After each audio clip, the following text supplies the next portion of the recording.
नमस्कार साथियों, टीचरशिप में आप सभी का एक बार फिर से स्वागत है। इस वीडियो में हम देखेंगे व्यक्तित्व, पर्सनालिटी। साथियों, यह टॉपिक भी परीक्षा की दृष्टि से बेहद इम्पॉर्टेंट है क्योंकि इस टॉपिक से भी हमेशा क्वेश्चन बनता है। तो चलिए दोस्तों, स्टार्ट करते हैं। सबसे पहले हम समझते हैं व्यक्तित्व का शाब्दिक अर्थ। व्यक्तित्व जो है आंग्ल भाषा या अंग्रेजी भाषा के पर्सनालिटी से आया है, जो लैटिन भाषा के पर्सोना से आया है। याद रखिएगा दोस्तों, पर्सनालिटी जो है लैटिन भाषा के पर्सोना से आया है, जिसका शाब्दिक अर्थ होता है मुखौटा। याद रखिएगा, मुखौटा का अर्थ है बाहरी आवरण, जिसे नाटककार पहनकर नाटक करते हैं दोस्तों। तो इस प्रकार यह जो है व्यक्तित्व जो है पर्सनालिटी से आया है, अंग्रेजी भाषा आंग्ल भाषा से, और पर्सनालिटी जो है पर्सोना लैटिन भाषा से आया है, जिसका अर्थ होता है मुखौटा, बाह्य वातावरण। आइए आगे भी देखते हैं। पर्सोना शब्द से आशय व्यक्ति के पहनावे या वेशभूषा से है, जिसको नाटककार धारण करके वह रंगमंच पर विशेष भूमिका अदा करता है। अतः पर्सनालिटी शब्द का शाब्दिक अर्थ है व्यक्ति के बाह्य दिखावे से। मुखौटा अथवा पहनावे द्वारा व्यक्ति का व्यक्तित्व वास्तविकता से भिन्न हो जाता है, इसलिए इस अर्थ में व्यक्तित्व को उसके बाह्य गुणों के आधार पर समझा जा सकता है। अर्थात मुखौटा पहनने के बाद व्यक्ति का वास्तविक पहचान छुप जाता है, इसलिए यहाँ पर व्यक्तित्व को वास्तविक से भिन्न माना गया है यहाँ पर दोस्तों। आगे देखते हैं। व्यक्तित्व को अपनी अपनी मान्यताओं के अनुसार मनोवैज्ञानिकों ने अलग अलग ढंग से परिभाषित किया है, जिनमें से प्रमुख परिभाषाएं निम्नवत हैं। सबसे पहले देखते हैं, गिलफोर्ड के अनुसार व्यक्तित्व गुणों का समन्वित रूप है, और यहीं पर हम देखते हैं वुडवर्थ के अनुसार व्यक्तित्व व्यक्ति के व्यवहार की समग्र विशेषता है। जबकि एन.एल. मन के अनुसार देखते हैं व्यक्तित्व की परिभाषा एक व्यक्ति के ढांचे, व्यवहार के तरीकों, रुचियों, मनोवृत्तियों, सामर्थ्यों, योग्यताओं और अभिरुचियों के सर्वाधिक विशिष्ट संगठन के रूप में की जा सकती है। आगे हम बिग तथा हंट के अनुसार देखते हैं व्यक्तित्व किसी व्यक्ति के संपूर्ण व्यवहार, प्रतिमान, इसकी समस्त विशेषताओं के योग को व्यक्त करता है। आगे हम मार्टन प्रिंस के अनुसार देखते हैं व्यक्तित्व समस्त शारीरिक तथा अर्जित वृत्ति का योग है। आगे देखते हैं दोस्तों, इस एस शिवारेन के अनुसार व्यक्तित्व व्यक्ति के विकास की किसी भी अवस्था में होने वाला समग्र मानसिक संगठन है। दोस्तों, इस प्रकार हमने व्यक्तित्व के परिभाषा देखें, जो महत्वपूर्ण है दोस्तों, आने लायक है। आगे देखते हैं व्यक्तित्व के प्रकार।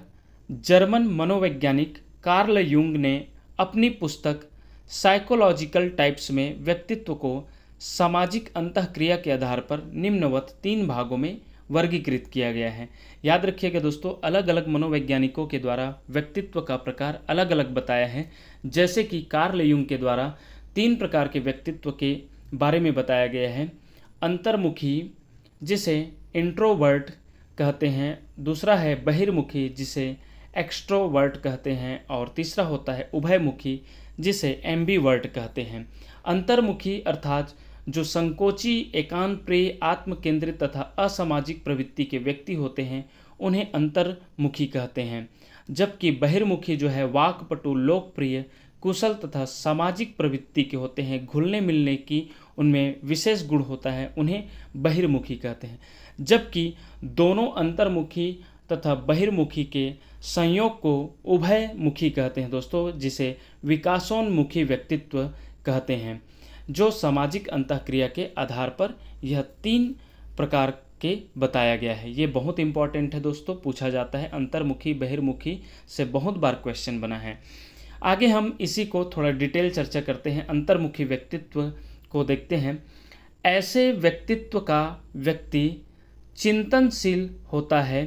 अंतर्मुखी व्यक्तित्व देख रहे हैं दोस्तों, यह जो है ऐसे व्यक्तित्व के व्यक्ति चिंतनशील होते हैं तथा अपनी ही ओर केंद्रित होते हैं। इस व्यक्ति के लक्षण, स्वभाव, आदतें, अभिवृत्तियां आदि बाह्य रूप में प्रकट नहीं होते, इसलिए इसको अंतर्मुखी कहा जाता है। इसका विकास जो है बाह्य रूप से न होकर आंतरिक रूप से होता है। अंतर्मुखी व्यक्तित्व की निम्नलिखित परिभाषाएं विशेषताएं हैं। तो अंतर्मुखी व्यक्तित्व के व्यक्ति की विशेषताएं जान लेते हैं।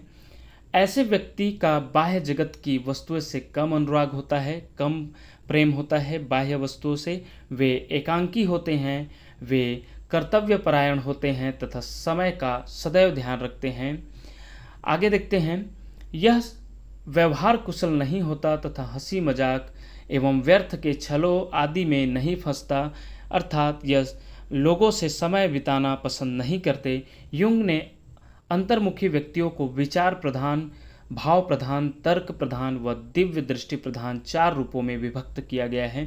यह चिंताग्रस्त होते हैं तथा अपनी वस्तुओं व कष्टों के प्रति सजग होते हैं। ये भाव प्रधान होते हैं, आत्मचिंतन करते हैं तथा आत्मोद्धार हेतु लीन रहते हैं।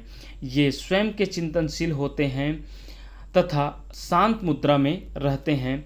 अच्छे लेखक होते हैं परंतु अच्छे वक्ता नहीं, क्योंकि चिंतन का धरातल प्रबल होता है। ये प्रायः प्रतिक्रियावादी होते हैं तथा यथार्थ को अपने स्वभाव के अनुरूप ढालने का प्रयास करते हैं। इस प्रकार ये सभी जो है अंतर्मुखी व्यक्तित्व के व्यक्ति के विशेषताएं हैं दोस्तों। अब देखते हैं हम बहिर्मुखी व्यक्तित्व। तो बहिर्मुखी व्यक्तित्व के जो व्यक्ति होते हैं, ऐसे व्यक्तित्व वाले व्यक्ति की रुचि बाह्य जगत में होती है। वे अपने विचारों और भावनाओं को स्पष्ट रूप से व्यक्त करते हैं। वे संसार के भौतिक और सामाजिक लक्ष्यों में विशेष रुचि रखते हैं। इसकी विशेषताएं निम्नलिखित हैं, अर्थात ये सामाजिक होते हैं, घुल मिल के रहते हैं। ऐसे बहिर्मुखी व्यक्तित्व के व्यक्ति जिनकी विशेषताएं हैं, इनमें कार्य कुशलता की मात्रा अंतर्मुखी से अधिक होती है। ये सबको प्रसन्न करने वाले होते हैं तथा प्रशंसकों से घिरे रहने की कामना करते हैं। ये विचार प्रधान तथा व्यवहार कुशल होते हैं तथा निर्णय भी भावों के अनुरूप लेते हैं। आगे है वातावरण के साथ आसानी से अनुकूलन कर लेते हैं। ये आत्मचिंतनशील नहीं होते परंतु सभी के विचारों के आधार पर अपना विचार प्रकट कर लेते हैं। आगे देखते हैं, बाह्य क्रियाओं की ओर संवेदनशील होते हैं। ये धारा प्रवाह बोलने वाले होते हैं। स्वयं की पीड़ा परिस्थिति की चिंता नहीं करते व चिंता मुक्त होते हैं। याद रखिएगा दोस्तों, बहिर्मुखी व्यक्तित्व के व्यक्ति चिंता मुक्त होते हैं। ये घुलनशील मिलनसार होते हैं, याद रखिएगा। आगे देखते हैं, उभयमुखी व्यक्तित्व के व्यक्ति कुछ ऐसे भी व्यक्ति होते हैं जो दोनों के सम्मिश्रण होते हैं। उन्हें उभयोमुखी या विकासोन्मुखी कहते हैं। ये नाम से स्पष्ट है दोस्तों। जो ऊपर के अंतर्मुखी और बहिर्मुखी व्यक्तित्व के व्यक्ति होते हैं, वो दोनों का समावेश उभयमुखी व्यक्तित्व के व्यक्ति कहलाते हैं। इस प्रकार हमने युंग के द्वारा जो 3 प्रकार बांटा गया है उसे जाना। आगे देखते हैं, स्प्रेंजर के अनुसार अपने बुक में टाइप्स ऑफ मेन में मूल्यों के आधार पर व्यक्तित्व के 6 प्रकार बांटे गए हैं, 6 भागों में वर्गीकृत किया गया है, जो निम्न है दोस्तों। 6 प्रकार जो है व्यक्तित्व के स्प्रेंजर के अनुसार वो है सैद्धांतिक, आर्थिक, धार्मिक, राजनीतिक, सामाजिक, कलात्मक। जो सैद्धांतिक थ्योरेटिकल में व्यवहार की अपेक्षा सिद्धांत पर बल देता है, और आर्थिक जो है, आर्थिक ऐसे व्यक्ति धन व भौतिक सुख के इच्छुक होते हैं। धार्मिक व्यक्ति जो है ईश्वर तथा आध्यात्मिकता में आस्था रखते हैं। और राजनीतिक व्यक्तित्व के व्यक्ति सत्ता, प्रभुत्व एवं राजनीतिक विचार युक्त होते हैं। जबकि सामाजिक व्यक्ति परोपकारी, सत्य तथा मानवता में विश्वास रखते हैं। जबकि लास्ट कलात्मक जो व्यक्तित्व के व्यक्ति होते हैं, सौंदर्य तथा कला में विश्वास रखते हैं। यह जो है मूल्यों के आधार पर 6 प्रकार है दोस्तों, जो स्प्रेंजर के द्वारा दिया गया। आगे देखते हैं, जर्मन विद्वान क्रेचमर के द्वारा अपनी पुस्तक फिजिक्यू एंड कैरेक्टर में शारीरिक संरचना के आधार पर व्यक्तित्व को 3 भागों में बांटा गया, 3 भागों में वर्गीकृत किया गया। और वो है शक्तिहीन, खिलाड़ी, नाटक के आधार पर, जिसे एस्थेनिक, एथलेटिक, पिकनिक के नाम से भी यहाँ पर संज्ञा दिया गया है। एस्थेनिक, एथलेटिक और पिकनिक नाम से, जिसमें एस्थेनिक में कृशकाय, लंबकाय, लंबे, दुबले पतले तथा कमजोर अर्थात शक्तिहीन व्यक्तित्व के व्यक्ति आते हैं। एथलेटिक में पुष्टकाय, सुडौलकाय, सबल, मजबूत तथा सुगठित मांसपेशियों वाले व्यक्तित्व के व्यक्ति आते हैं अर्थात खिलाड़ी आते हैं।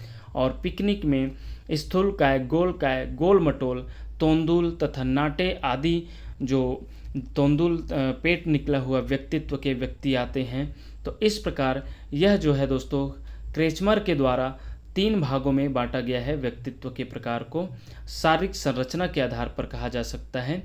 आगे देखते हैं, शेल्डन ने भी शारीरिक रचना आधारित व्यक्तित्व का वर्गीकरण किया जो निम्नवत है।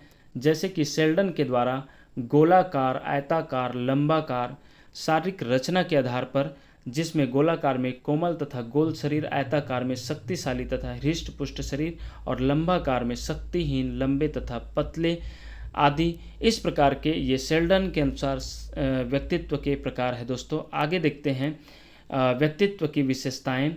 एक अच्छे व्यक्तित्व में शारीरिक, मानसिक, सामाजिक तथा संवेगात्मक आदि विविध प्रकार के अनेक गुण अंतर्निहित होते हैं।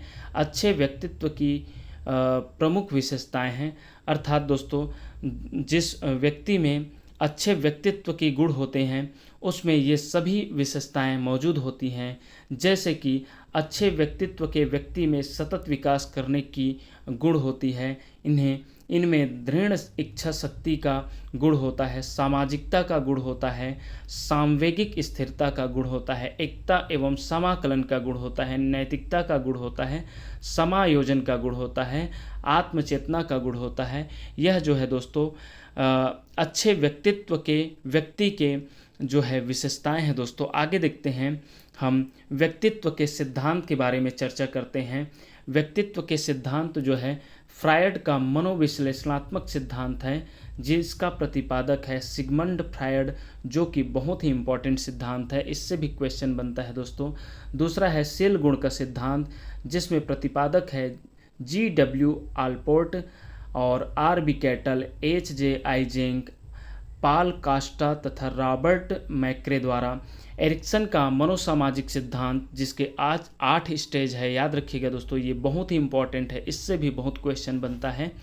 आगे देखेंगे भी, अन्य वीडियो एक तैयार करेंगे दोस्तों इन दोनों महत्वपूर्ण सिद्धांत का, व्यक्तित्व के सिद्धांत का, खास करके फ्रायड का विश्लेषणात्मक सिद्धांत और एरिक्सन का मनोसामाजिक सिद्धांत का, जिनका प्रतिपादक है एरिक एरिक्सन।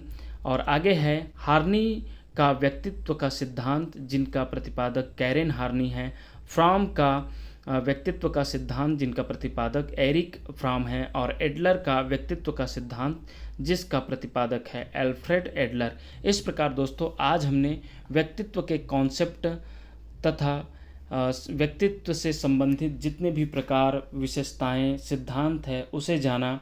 आने वाले वीडियो में हम महत्वपूर्ण सिद्धांत जैसे फ्रायड का मनोविश्लेषणात्मक सिद्धांत और एरिक्सन का मनोसामाजिक सिद्धांत को देखेंगे, और साथ ही साथ एक सेपरेट वीडियो व्यक्तित्व मापन संबंधी विधियों पर बनाएंगे, जिससे हमेशा क्वेश्चन बना है।